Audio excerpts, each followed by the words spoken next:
성부와 성자와 성령의 이름으로 아멘. 하늘을 우러러. 사랑하올 하느님 아버지 뜻 안에서 예수님과 어머니 하나 되신 성심의 용에 되어 기도드립니다. 사랑하올 아버지, 저희들에게 이 메시지를 통해서 새천년 왕국을 준비하게 하여 주시는 사랑에 감사드립니다.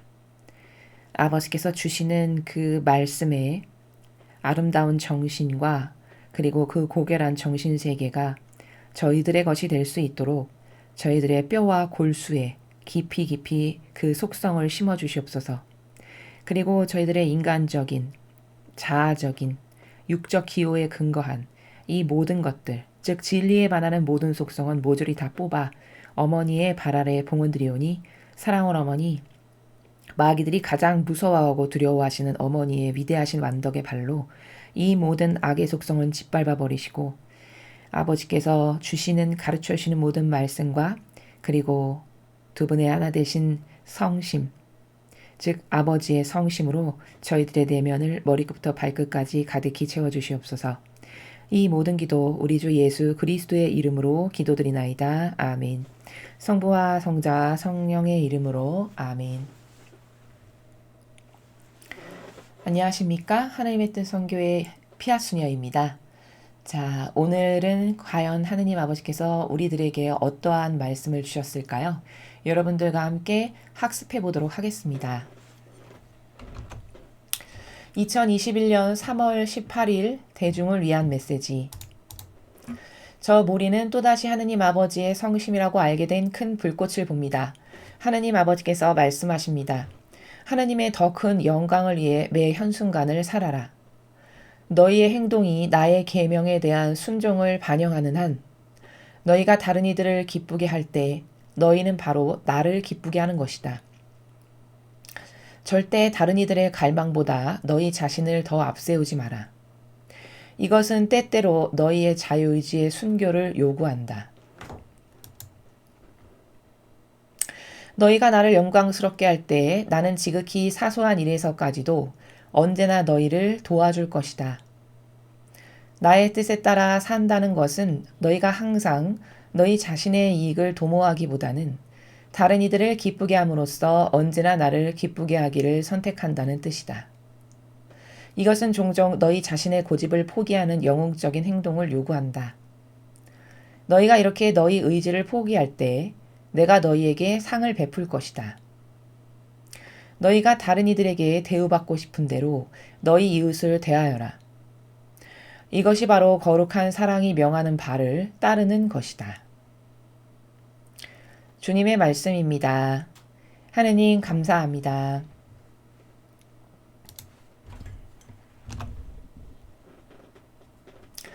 자, 역시 오늘도 계명에 대해서 하느님 아버지께서 말씀하고 계십니다. 자, 그런데 오늘은 좀 더 그 계명에 대해서 구체적으로 말씀을 하고 계신데요. 오늘 말씀하시는 내용은 제목을 달자면 계명에서 자기 배제란 어떠한 것인가? 우리가 계명의 정신을 한 문장으로 요약하면 자기 배제입니다. 이것에 대해서는 이제 학습해서 잘 알고 있습니다. 자, 그런데 그 자기 배제를 어떻게 하는 것이고 어떻게 하면 더 잘할 수 있고 그 목적성이 도대체 무엇인가? 라는 것에 대해서 좀 더 구체적이고 상세하게 하느님 아버지께서 말씀해 주고 계십니다. 자, 함께 보시면 하느님의 더 큰 영광을 위해 매 현순간을 살아라. 그러니까 우리가 이 매 현순간순간을 살아가는 그 목적성은 하느님의 더 큰 영광을 위해서 살아가야 된다라는 말씀이시죠. 즉 다시 말하면 지금 계명에 대해서 말씀하시는 나라이기 때문에 너희가 자기 배제를 하는 이유는 하느님의 더 큰 영광을 위해서다라고 말씀하시는 겁니다. 자, 예수님을 보시면요. 예수님께서 어제 그제 요한복음을 보면 그 요한복음을 관통하는 정신의 핵심이 되는 정수는 뭡니까? 그것이 무엇이건 다 아버지께 영광이 되도록 하시기 위함이었다라는 그 정신세계가 그 요한복음 어제와 그제 배운 내용을 관통하는 그 중심을 흐르는 정신세계입니다. 그 모든 것이 나는 다 아버지의 뜻을 이루고 아버지께 영광을 되돌려 드리기 위해서 한다라는 그 내면의 기본적인 정신세계, 마인드를 가지고서 예수님께서는 사명을 다 수행하셨다라는 것을 우리가 확인할 수 있었습니다. 마찬가지로 우리도 매 현순간을 하느님의 더 큰 영광을 위해 살라는 것은 네가 자기 배제를 하는 목적은 그 자기 배제를 통해서 우리가 자기 배제를 잘 함으로써 하느님의 영광이 더 많이 드러나게 하기 위해서다라고 깨닫게 하시는 말씀이십니다. 너희의 행동이 나의 계명에 대한 순종을 반영하는 한 너희가 다른 이들을 기쁘게 할 때에 너희는 바로 나를 기쁘게 하는 것이다. 자, 오늘 새롭게 우리가 배우는 여기 관점이 하나 나왔습니다. 우리가 자기 배제를 해서 하느님을 기쁘게 하고 이웃을 기쁘게 한다라고 거룩한 사랑을 배웠잖아요. 그런데 거기서 두 번째 속성, 이웃을 사랑하는, 바로 그것은 그렇게 이웃을 사랑해서 다른 이들을 기쁘게 할 때 실제적으로 아버지께서 기쁘시다라는 것이죠. 그러니까 우리가 이웃을 더 잘 사랑할 수 있는 이유는 이렇게 하면 아버지가 기뻐하시니까, 그러니까 내가 내 주변에 있는 이웃을 사랑해야지 라고 하는 어떤 타당한 명분이나 당위성을 여기서 발견하게 됩니다. 자, 그럼 저 관계성은 어떤 관계성이냐? 이런 거죠. 자식이 5명 있는데 5명 중에 하나가 좀 부족한 거예요. 세상적 말로 좀 모자라거나 부족하거나 한계성이 있는 자식이 하나 있는 것이죠. 그런데 부모님의 입장에서 봤을 때는 그 자식도 부모님에게는 소중한 자식이고 오히려 참 마음이 아프시겠죠. 그런 부족함과 한계성을 가지고 있는 것을 바라볼 때마다. 그런데 그 5명의 자식 중에 어떤 한 명이 굉장히 성숙하고 철이 들어가지고 그 부족한 어떤 한계를 가지고 있는, 세상적 눈으로 봤을 때는 다 모든 사람이 돌보기를 꺼려하고 싫어하는 이런 한계성을 가지고 있는 그 동생을 이 자녀가 예를 들면 오빠나 혹은 언니 혹은 뭐 형, 이렇게 그 형제가 잘 돌본다라고 한번 생각해 보세요. 그럼 그 부모님이 그 부족한 자녀를, 자기 동생을 잘 돌보는 그 아들이나 딸을 바라보았을 때 참으로 흐뭇하고 기쁘시겠죠. 바로 이런 기쁨을 하느님께 우리가 드릴 수 있다라는 겁니다. 즉, 나를 배제해서 이웃을 사랑하면 어떠한 효용과 가치가 있느냐면 바로 그렇게 다른 이들을 기쁘게 하고 거룩한 사랑으로 그들을 잘 돌보면 그게 바로 아버지께서 기뻐하시는 일이기 때문에 우리는 내가 저 사람을 수용하고 그래서 그 한계성을 받아들여서 사랑을 하면 그럼 아버지가 기뻐하시는구나. 그러니까 수용하고 받아들이고 사랑을 하는 겁니다. 하느님께서 기뻐하실 거니까.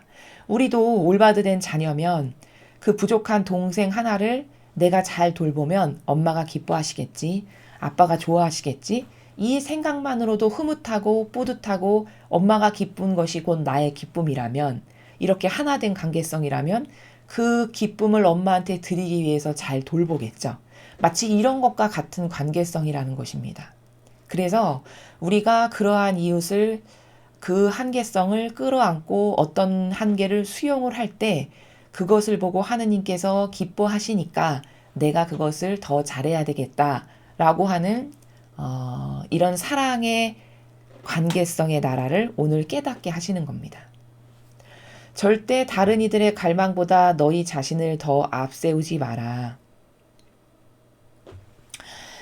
주변에 사랑하지 않으면 안 되는 관계성. 첫 번째가 가족이죠.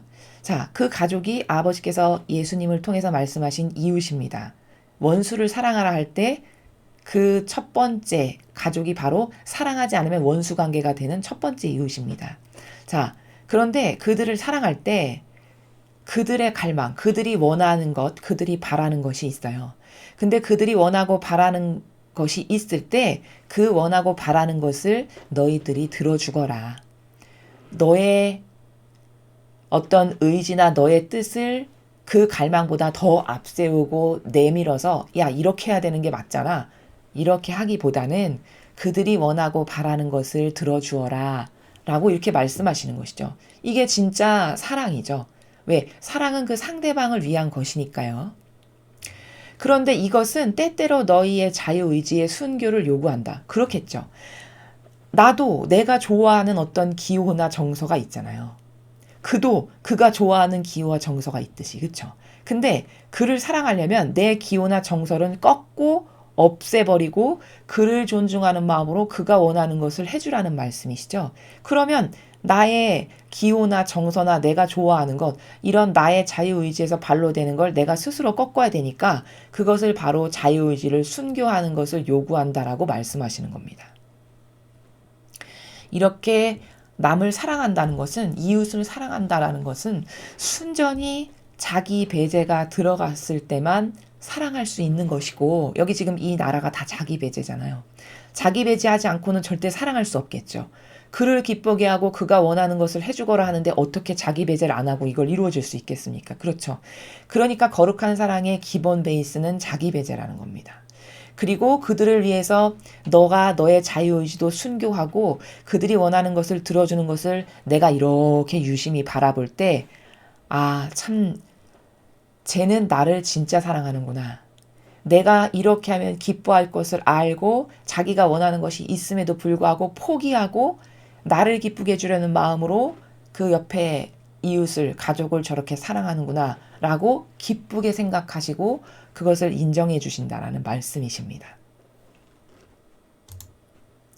너희가 나를 영광스럽게 할 때 나는 지극히 사소한 일에서까지도 언제나 너희를 도와줄 것이다. 자, 이렇게 우리가 하느님의 영광을 드러내는 일을 할 때, 그러려면 나를 배제해서 이웃이 원하는 걸 들어주고 그가 원하는 것 때문에 내 자유의지는 포기하는 순교를 하는 이런 자기 배제의 정신으로 이웃을 사랑하는 것이 바로 하느님을 영광스럽게 해드리는 것이죠.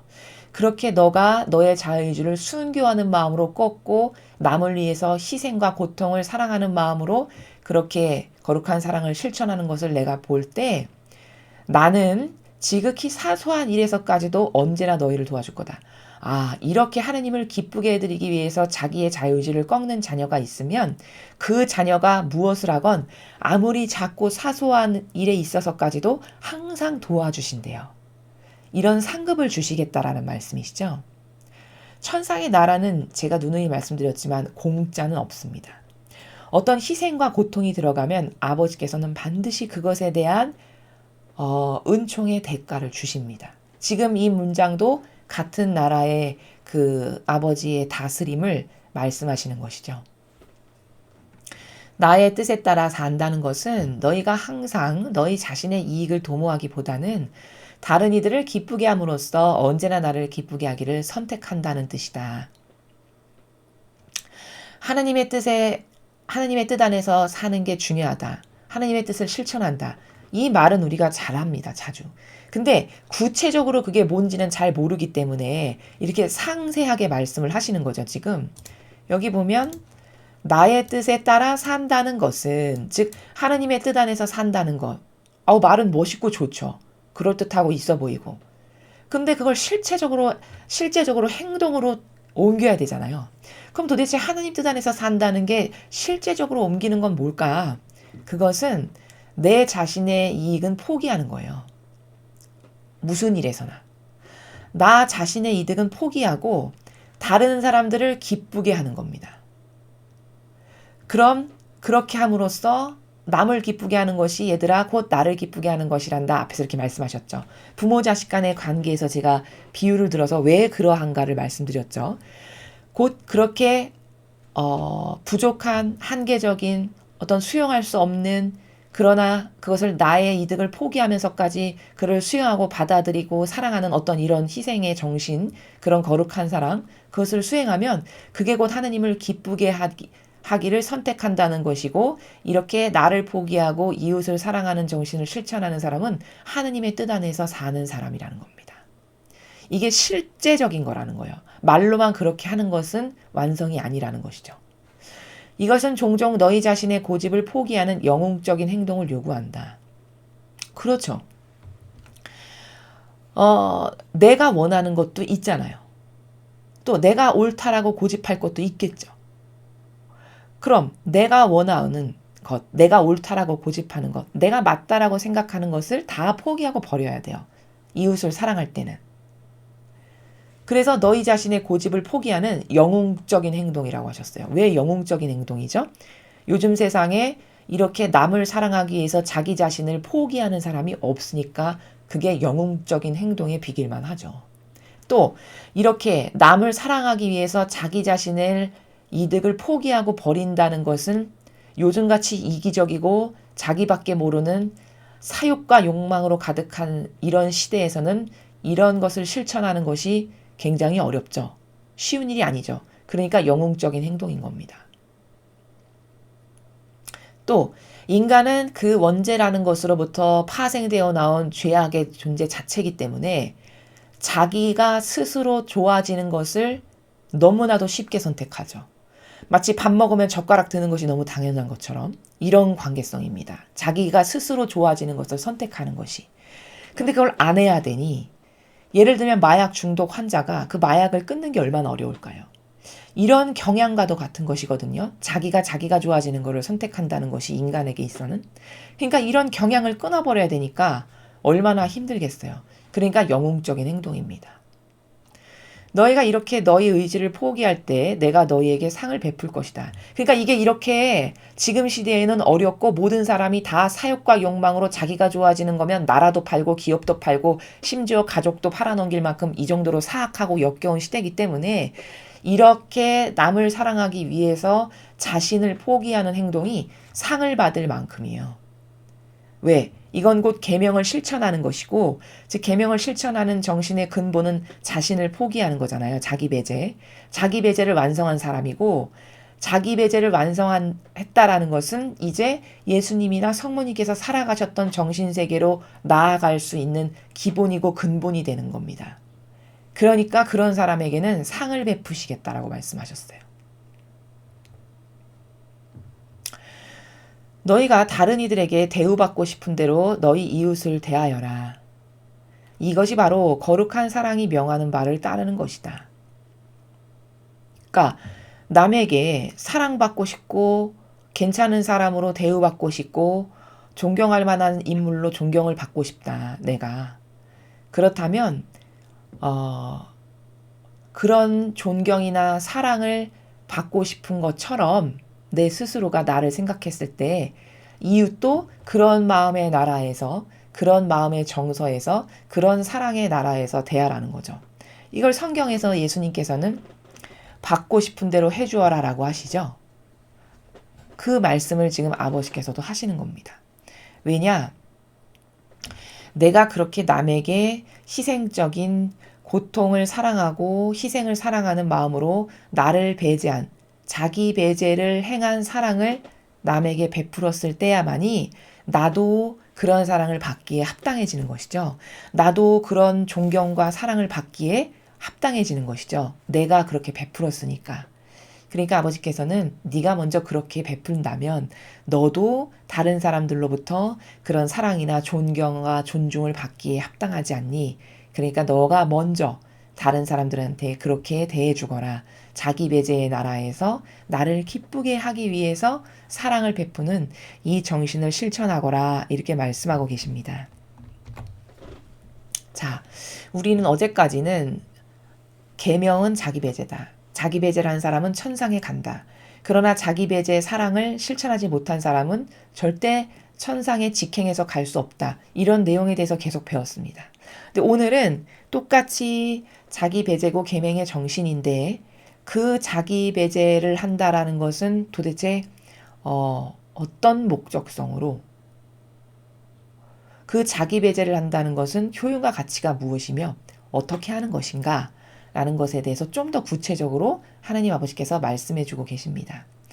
하느님을 진정으로 사랑하신다면 자기 배제를 하기가 좀 더 수월할 수 있습니다. 왜냐? 우리가 이렇죠. 인간적인 부족한 사랑도 어떤 사람을 내가 진심으로 사랑하면 그 사람을 사랑하니까 희생을 기꺼이 하죠.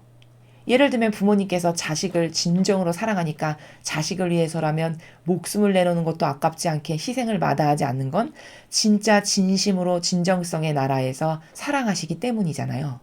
마찬가지로 여러분께서 하느님 아버지를 진짜 그런 부모님이 자식을 사랑하는 마음의 그 나라에서 진짜 하느님 아버지를 사랑하신다면 하느님을 위해서는 못할 게 뭐야. 내가 이런 희생도 마다하지 않지.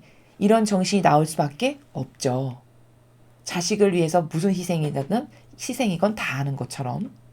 그러니까 사실은 엄밀히 말하면 인류가 이런 자기 배제의 사랑을 잘 할 수 없는 것은 물론 죄악의 인간으로서 그 원죄로부터 파생된 사욕과 욕망이라고 하는 이런 고질적인 자아에 충직한 종으로 살아온 길들여진 경향 때문이기도 하지만 두 번째 이유는 하느님이 어떤 분이신지를 잘 몰라서입니다.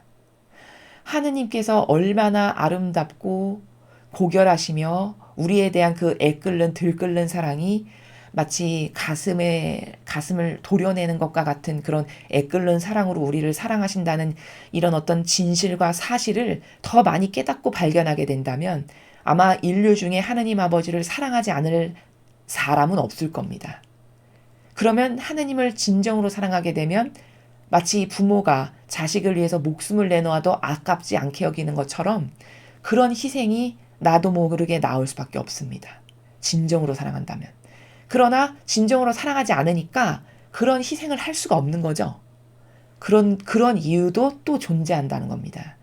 그러니까 이 교회가 하느님 아버지께서 어떤 분이신지에 대해서 지속적으로 계속 가르치고 전했더라면 올바르게 하느님을 피상적이고 막연한 나라에서 입으로만 사랑하는 게 아니라 진실과 사실의 마음의 나라에서 나는 아버지를 위해서는 목숨을 내놔도 안 아깝지. 이런 실제적인 사랑의 마음이 인류의 보편적인 정서로 있겠죠. 올바르게 전해졌다면. 그럼 지금 오늘과 같은 이런 얘들아 이웃을 사랑할 때는 네가 그를 사랑하는 게 곧 나를 기쁘게 하는 거니까 나를 봐서도 그를 사랑할 수 있지. 이 원리를 안다면 그래? 하느님이 기뻐하신다고? 그럼 난 아버지가 기뻐하시는 일이라면 뭐든지 다 할 수 있잖아. 그럼 이웃을 사랑하는데도 더 수월해질 수 있고 잘할 수 있겠죠. 그러나 그것을 잘할 수 없는 이유는 하느님께서 어떤 분이신지를 잘 모르니까 사랑의 마음이 그 진정성의 나라에서 생기지가 않는 거죠. 이래서 하느님이 어떤 분이신지를 자꾸 깨닫고 발견하고 알아가는 것이 굉장히 중요한 거라는 겁니다. 많이 발견하면 할수록 더 깊이 사랑할 수밖에 없는 게 이게 사실입니다.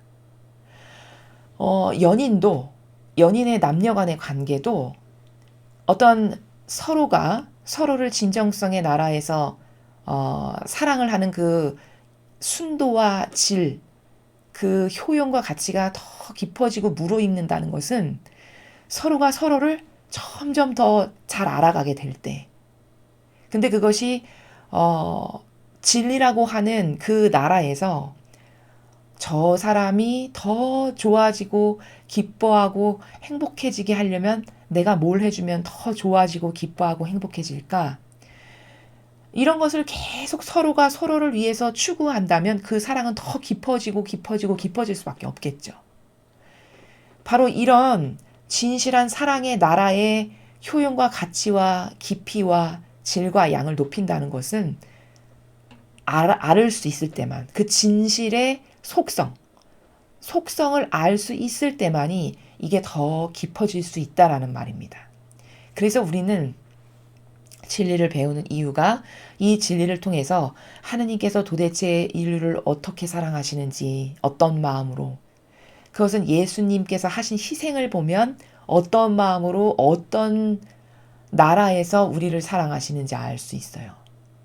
또 아버지께서 지니신 수많은 아름다운 매력적인 이런 다양한 속성, 가르침, 정신세계 이런 걸 자꾸 배우면 배울수록 정말 고결하고 아름답고 매력적이고 완벽해서 흠이라고는 없고 정말 사랑할 수밖에 없다라는 것을 자꾸자꾸 발견해 나갈 때 하느님을 더 많이 사랑할 수 있고 더 많이 사랑할 수 있고 더 많이 사랑할 수 이렇게 되는 것이거든요.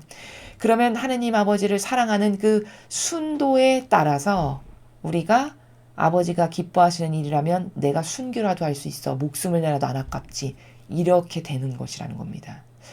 과거 순교했던 그 훌륭하신 분들도 하느님을 진정으로 사랑하셨기 때문에 그런 위대한 순교의 정신이 나올 수 있는 것이지, 피상과 망상과 형상에 속아서 종교 생활만을 해서는 절대 하느님 아버지를 그러한 마음으로 사랑하는 것이 불가능합니다.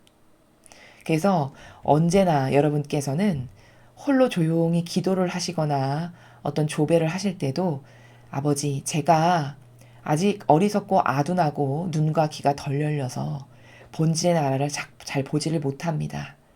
그렇지만 저는 아버지를 진정성의 나라에서 정말 사랑하고 싶으니 아버지께서 어떤 분이신지 제가 더 많이 사랑할 수 있도록 저를 좀 깨닫게 해주세요.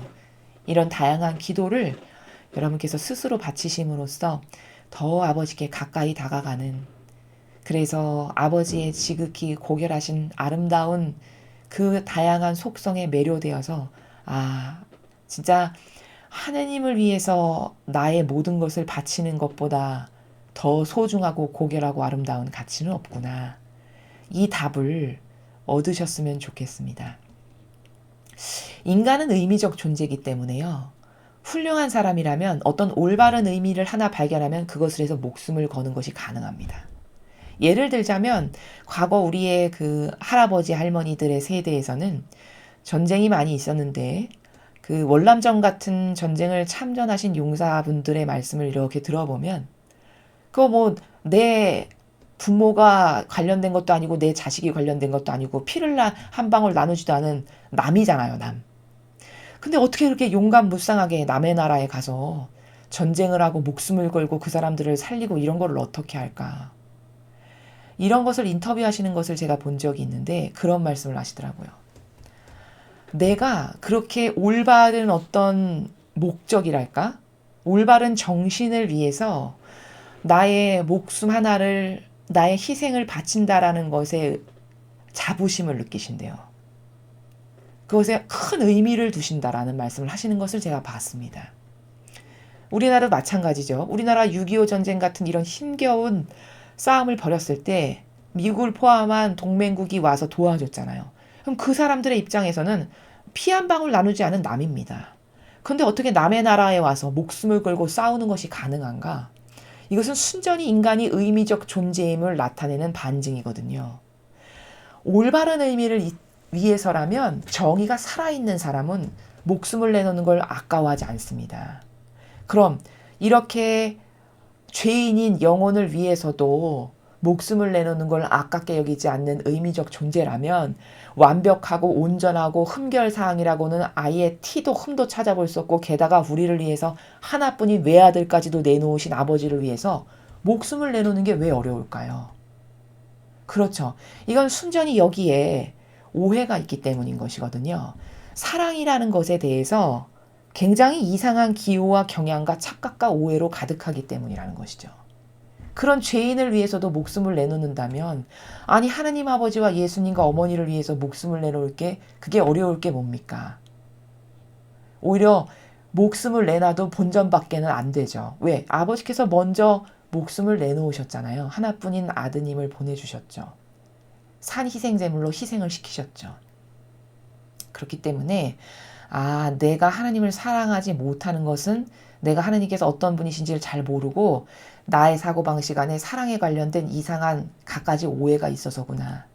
그것을 기도를 통해서 여러분께서 아버지께 갈망으로 청원도 드리시고, 또 저희 이런 강의를 통해서 계속 반복해서 진리를 배우심으로써 하나님께서 얼마나 우리에게 정말 유일무이한 존재이신지, 정말 내적이고 외적인 모든 것을 다 바쳐도 아깝지 않을 유일무이한 존재가 아버지시고 예수님이시고 어머니시라는 것에 대해서 올바른 인식 체계를 우리가 가져야 하겠습니다. 이상으로 2021년 3월 18일 대중을 위한 메시지 해설을 마치겠습니다. 감사합니다.